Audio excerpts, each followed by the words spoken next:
Welcome to USA Global TV and Radio, where our mission is to provide education, entertainment, hope, and inspiration.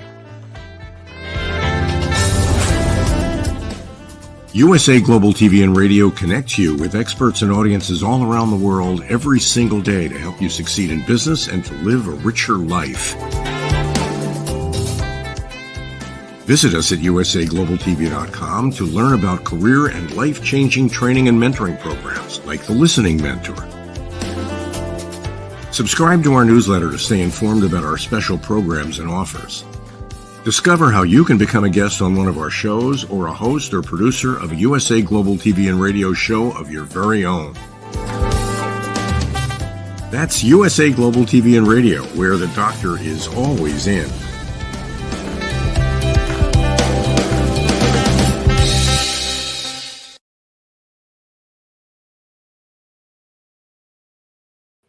Howdy, y'all.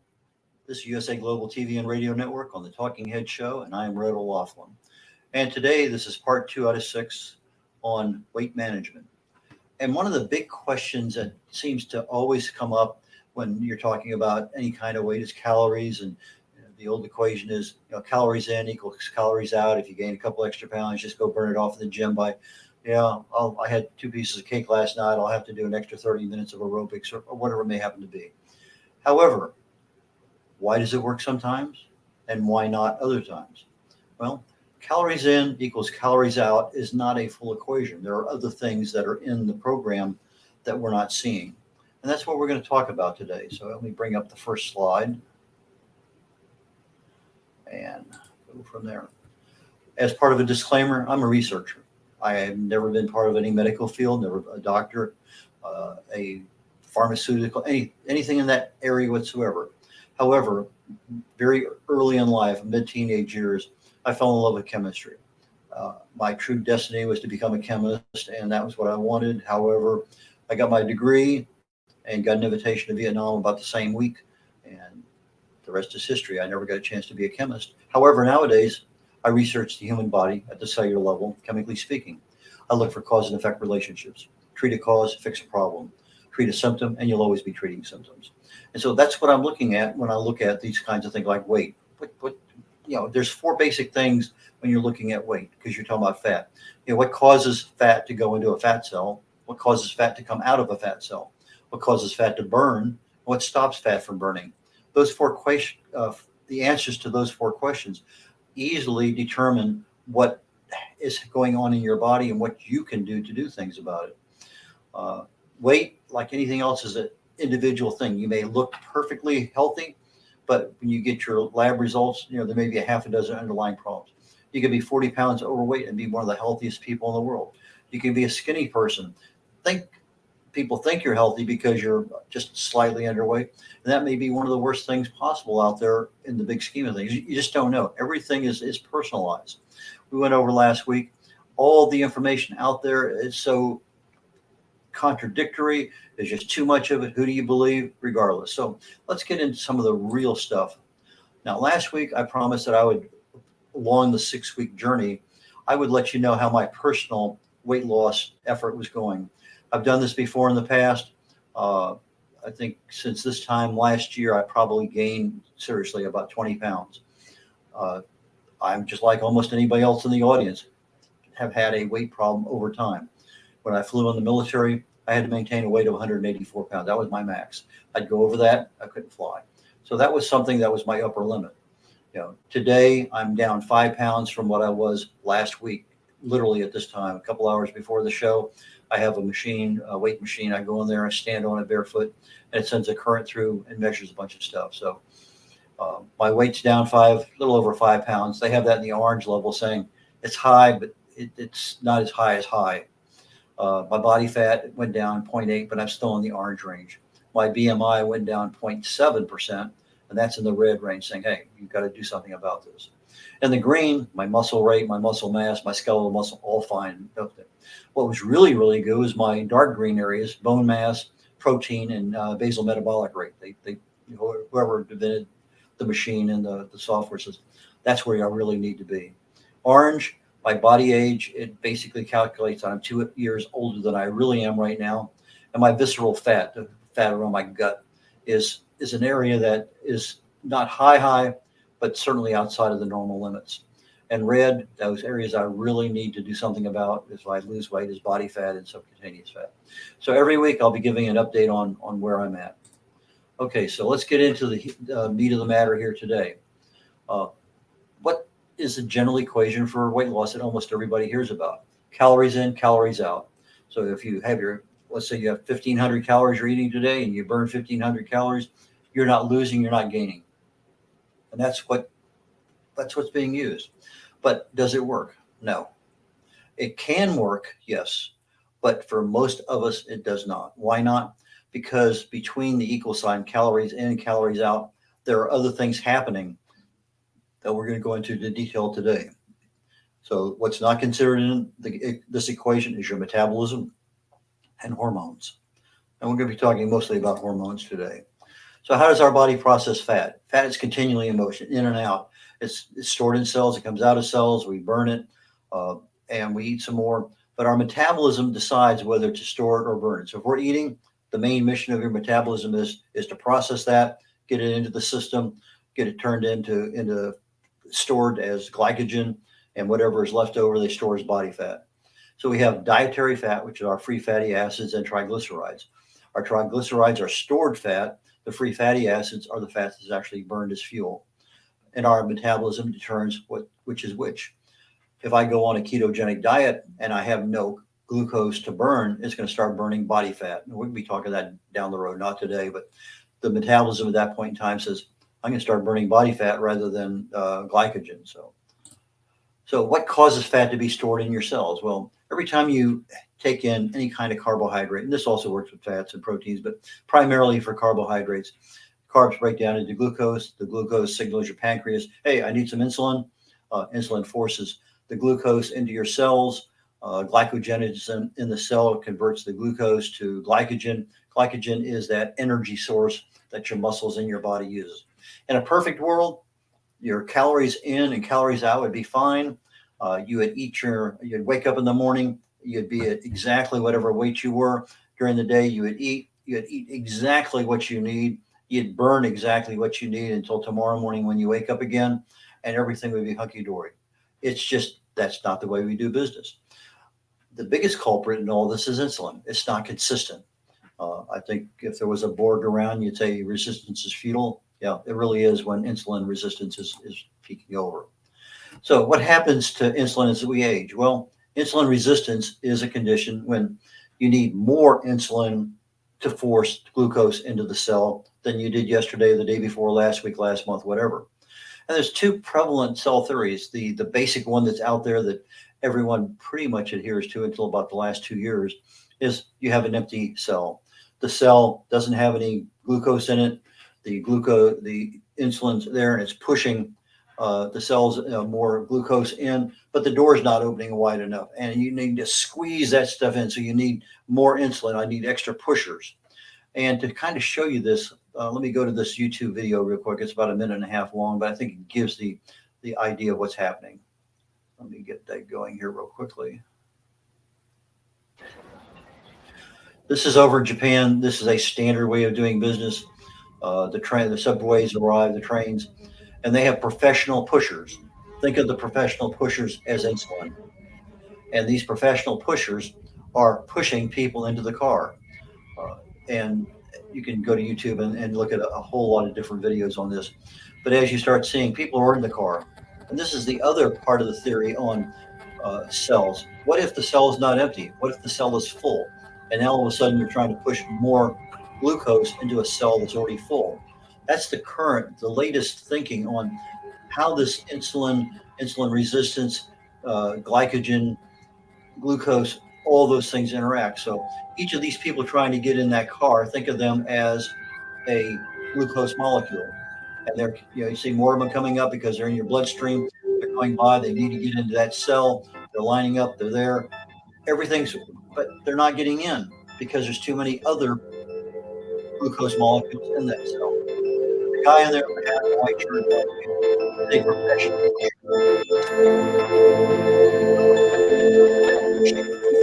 that cell. And if there's too many people, you'll find other helpers coming up there, extra influence to get those people into that. So we go ahead and get out of that video now. And let's get back into the show where we're at. I think we're on what numbers? There we go. So if the equation really is the cells are full of glucose and not empty, we're really not burning everything we thought. We have excess glucose in our cells. We have excess glucose in our bloodstream. And all of a sudden, that excess glucose in our bloodstream is now going to be stored as triglycerides. It's going to be stored as fat. And that's how come we start getting more and more fat. There's the whole issue of fat is amazing. It's just really interesting, all sorts of interweaving and stuff. But anyway, insulin resistance increases because of we get older, because of our history of sugar consumption. We have excess adrenaline, a little bit of extra stress, extra cortisol, again, a little extra stress. We're getting too much inflammation from the omega-6 fatty acids in our diet. We're eating more high glycemic foods than normal. Lots and lots and lots of things there. So all calories are not being processed the same. So we have calories, but a calorie is not a calorie is not a calorie. A calorie literally is a certain amount of energy. So when they take and burn a kernel of corn to get you a certain amount of calorie, and they burn a small piece of carrot, or they burn a piece of spinach to determine how many calories are in that particular volume or weight of a product, not all the calories are the same, nor are they processed the same, because not all of them cause a hormone like insulin to be generated. So fat only goes into a fat cell only when insulin's present. So if you're eating a couple, 3, 4 meals a day, a couple extra snacks, so you're eating 4 or 5 times a day, chances are insulin's present 24/7. You're never going to get fat out of your fat cell because you're never burning it. You're always constantly pushing fat, the glucose, into the fat cells. You never allow a time in your day for fat to actually be burned. So when insulin's present, you can't lose weight. That's just a chemical fact of nature. That's just the way it is. So calories in, calories out doesn't work when insulin's present. However, let's say you switch to an intermittent fasting diet. Now all of a sudden you allow 10, 12, 14, 15, 18 hours to go. Your body burns up all of that insulin. It's no longer in your bloodstream. Now your body, your metabolism has to switch to something else. So it switches from glycogen. Now it switches over to burning fat, the fat cells in your body. That is what happens when all you do, you can eat the exact same food, the exact amount of food, just do it in a 6-hour window or 4-hour window or 8-hour window, and you'll lose weight because you're taking insulin out of the equation of calories in, calories out. So that is one thing you can do. Hormones affect weight loss. We said that here, calories in, calories out, except for your metabolism and hormones. That's probably true. In fact, some stuff I'm going to share with you probably next week on metabolism is not mind-blowing, but it's something that up until 2 years ago, most of us didn't have any concept of. But insulin will not allow fat to burn as a fuel. So if you've got insulin in your bloodstream, forget it. Cortisol and adrenaline are stress hormones. Excess cortisol increases your hunger, increases your insulin. Now you get more insulin back in your body. It increases your visceral fat storage. In fact, cortisol has 4 times more fat receptors in your gut to store fat than it does anything else. Cortisol loves to store fat. It's like the prime directive of cortisol. Cortisol decreases testosterone. That's a major factor in weight loss. So how do you handle cortisol? Stress management. Continuing on, hormones affect your weight loss. Well, if you have low levels of testosterone, it wants to increase fat storage. It's a direct relationship between your levels of free testosterone and what actually gets stored. So when you have decreased levels of testosterone, it increases the cortisol receptors, that's your belly fat, increases inflammation. These are the omega-6 fatty acids. This is part of our diet that we do on a daily basis. But what's even a stronger, more critical aspect of your health is the fructose. Fructose is a sugar, just like sucrose. But when we add high fructose corn syrup to just about every packaged or bottled or canned product out there, Coca-Cola, high fructose corn syrup, it increases the risk of fatty liver disease. Major, major, major problem. Fructose is actually considered a poison in the body at high levels. And just like alcohol, your body's going to process that first and everything else goes on hold. So your body is processing that fructose. You have too much of it. Now you have, just like alcoholics have a problem, maybe with cirrhosis down the road. You have a steady diet for decades of a lot of fructose. You are looking possibly at having a fatty liver disease. Fructose increases our triglycerides. It decreases leptin. Leptin is one of those ones that suppresses appetite. So now we're not suppressing appetite. We want to eat more. Fructose increases ghrelin. That's the one that says, "Hey, I'm hungry. I need more to eat." So it's working against you. Uh, what other things affect your fat storage? Alcohol. We talked about that just a minute. Essentially, when you have alcohol, that poison the body, it's going to stop everything and process everything in your liver. Over time, it's going to add an extra dimension to your health.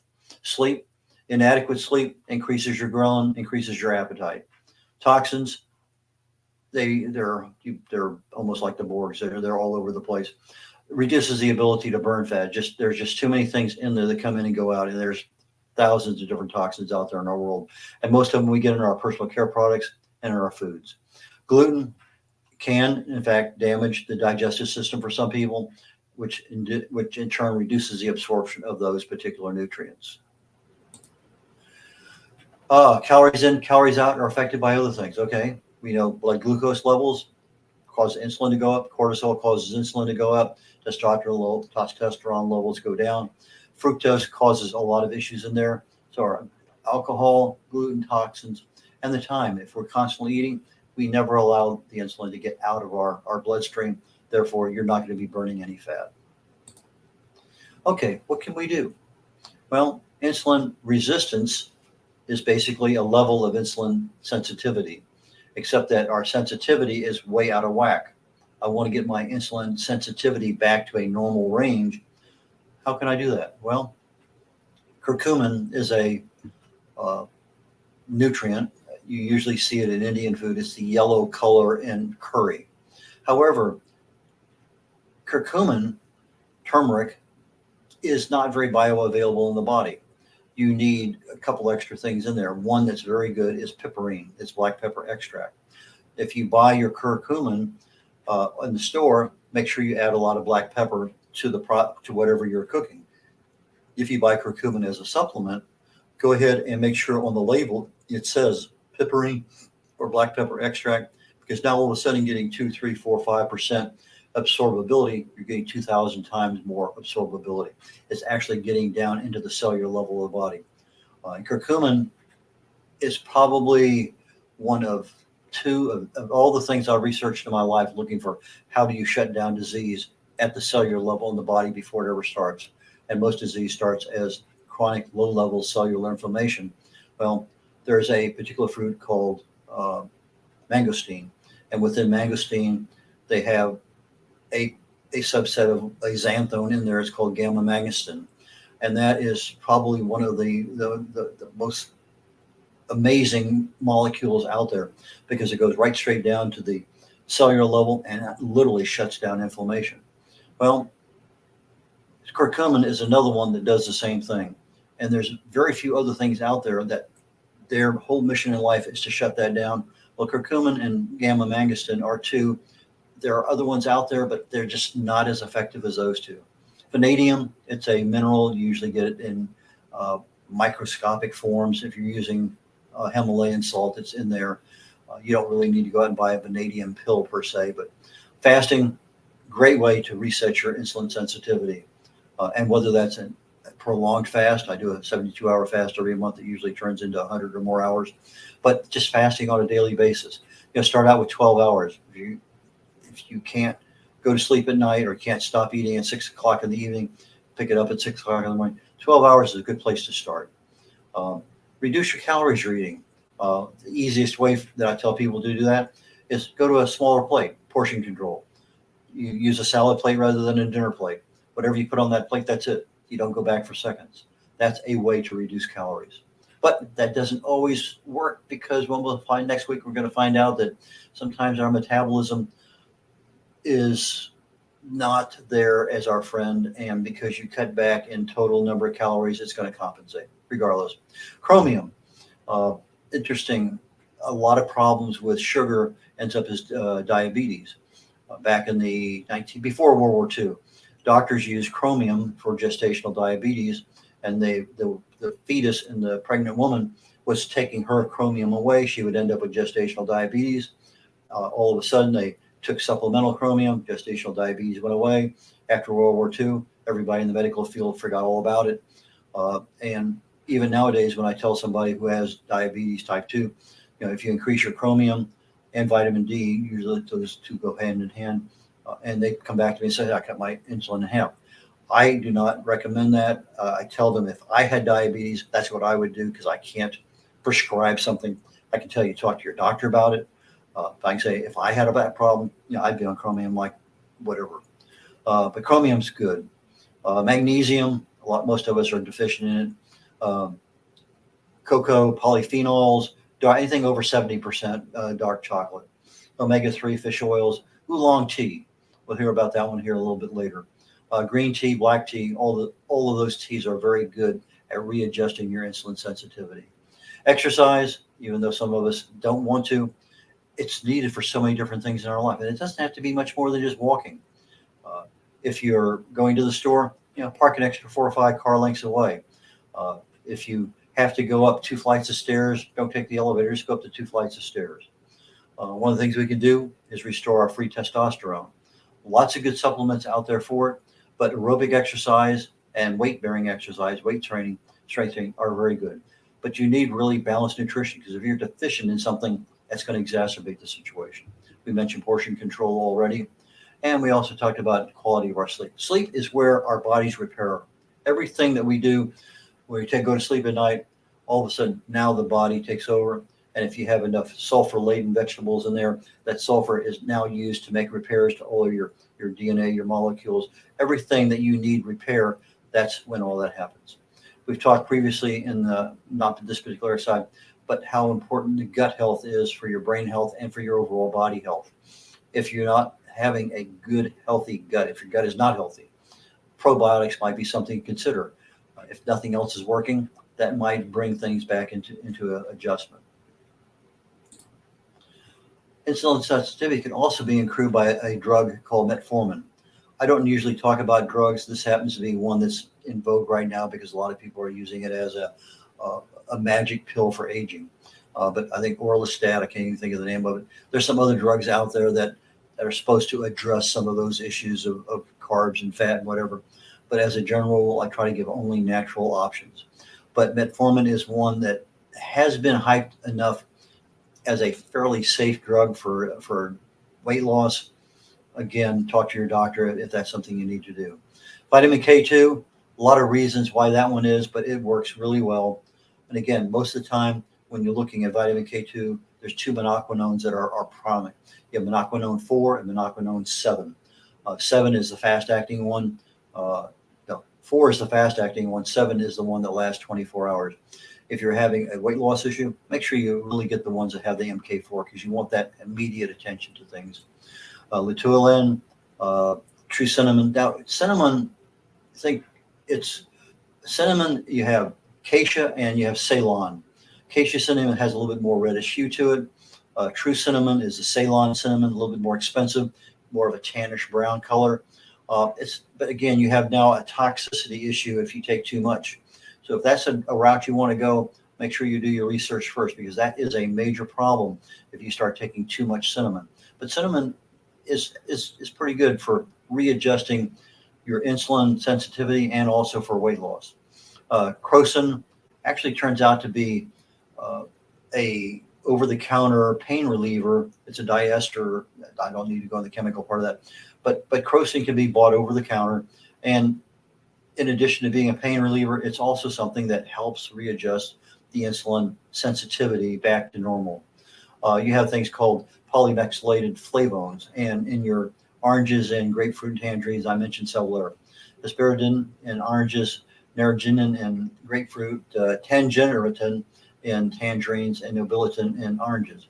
These polymethylated PMVs are very, very good about readjusting the sensitivity of your insulin. And we think, okay, I got insulin, I got cortisol. What else is out there? Well, it turns out that a fat that comes from fat is really in control of a lot of things in our body that we're not even aware of because nobody ever talks about it. Adiponectin, it regulates our insulin sensitivity. It regulates our glucose levels. It regulates our lipid metabolism. How fast do we burn fat? Or not at all in some cases. When you have adequate levels, normal levels of adiponectin, it reduces our overall inflammation. Really good thing to have in control.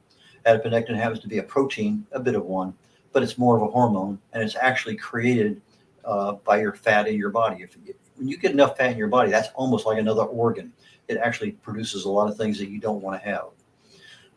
But in reality, adiponectin is kind of like a secret weight loss tool. You can control your adiponectin by your diet. There's some other things in there too, but avocados, olive oil, chocolate, peanuts.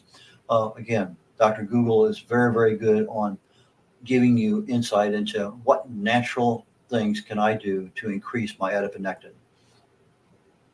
And down here toward the end, along with adiponectin, that's kind of like if you look at it and you're going forward. Well, the resistance coming from the extra wind that you're increasing by your forward speed is resistant. It's the braking aspect.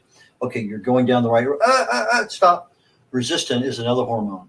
It also is made by fat, white fat. We have white fat and brown fat. We'll be talking about that down the road because it's really interesting how brown fat creates a lot of things that can help us, and we can actually take advantage of forcing our brown fat to fight our white fat. But again, that's not for today's topic. But resistant, when you have a lot of it, increases your risk of obesity. It's also associated with a lot of age-related diseases. So if your resistant levels are higher than your adiponectin, that's a concern.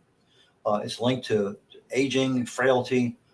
It increases your insulin resistance. So now you have adiponectin trying to put the brakes on insulin resistance. Now resistance comes back out and says, no, that's okay, let it go. No, you can decrease your resistance with diet and exercise. And again, this is another reason why calories in do not equal calories out. That is not an accurate equation in and by itself.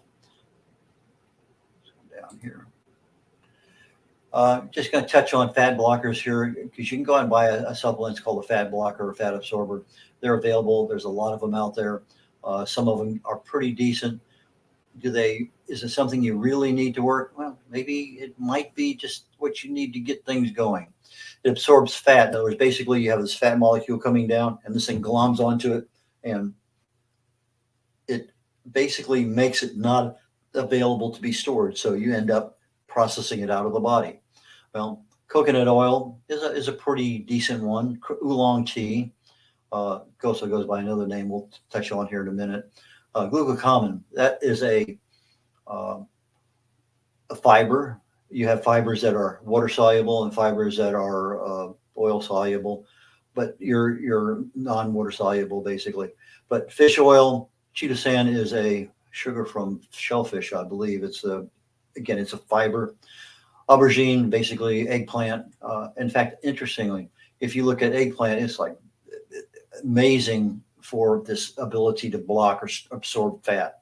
But any kind of fiber, when I was on Atkins many years ago, I found that because it gives you constipation, I would have to take fiber on a daily basis or with every time I ate. And that's one of those daily habits I've never gotten out of since the late 90s, that when I eat, I take a fiber. It just is one of just almost natural. I got extra ones in my car. I'm out someplace, boom. But you have to be really careful. Read the labels. What side effects are there? If all of a sudden you're having a lot of whatever it may happen to be, know where it's coming from. Back off from whatever you're using. So if you're on any kind of prescription meds, hey doc, what about me taking this, that, or whatever? Make sure you have some professional help on that. If you're generally pretty healthy, do your research ahead of time. Maybe you might want to use glucosamine, or I've used chitosan, I've used glucosamine. I take oolong all the time. I use coconut oil all the time. Lots of things, but depending on how healthy you are. What about this thing called carb blockers? They may be better than fat blockers. In other words, what if I can stop the carb from actually remaining in my bloodstream and then becoming fat down the road? Or what if I can stop the fat from being converted into glucose? Well, there's a lot of things out there. Beta glucans, get a lot of those in different kinds of mushrooms. And I mean, again, you can just Google beta glucans. What are the natural products out there? There are a bunch of them. Alpha glucosidase, that's another one that essentially is a carb absorber of sorts. Maitake mushrooms are very good in many regards. Silicea oblonga, that is your oolong tea. It's the leaves of that particular tea plant. Alpha amylase, white kidney bean extract, chlorogenic acid. Again, these things come from many sources from our foods. All of those things can help. You'd like to get, in an ideal world, get yourself a balanced nutritional diet, something that makes a lot of sense to you. If you're on a diet and you're saying, I want a ketogenic diet, I want to cut back a lot of my carbs, let it run for 2, 3, 4 weeks, because it takes about 28, 30 days to see real success.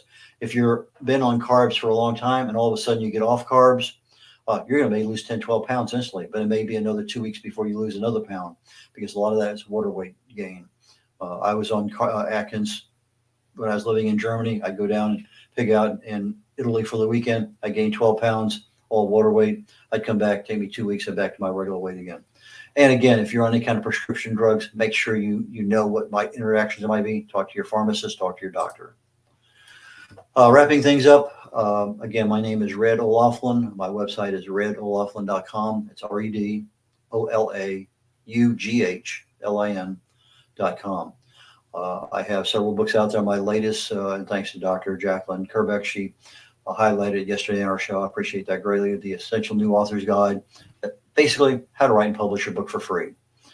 Understanding the Causes of Alzheimer's available. All of these are available on Amazon. Longevity, Secrets for Healthy Aging goes into 2 primary causes of aging, what you can do to accelerate or decelerate the aging process. The Joy of Ageless Health gives you the main reasons why disease starts at the cellular level and what you can do about it. And no matter what you can do, it addresses more of the subconscious mind than anything else. So we completed 2 of the 6 planned episodes for weight management here on the Talking Heads program on the USA Global and TV Radio Network. Please join me again next Thursday, late in the afternoon or right after lunch, and we'll continue talking about what can you do. Basically, number 1, awareness of what's happening, a little bit more education for those people who want to know more, and what can you do, or what can you do with your doctor to help you lose some weight. So till then, catch you all later on. Take care. Bye.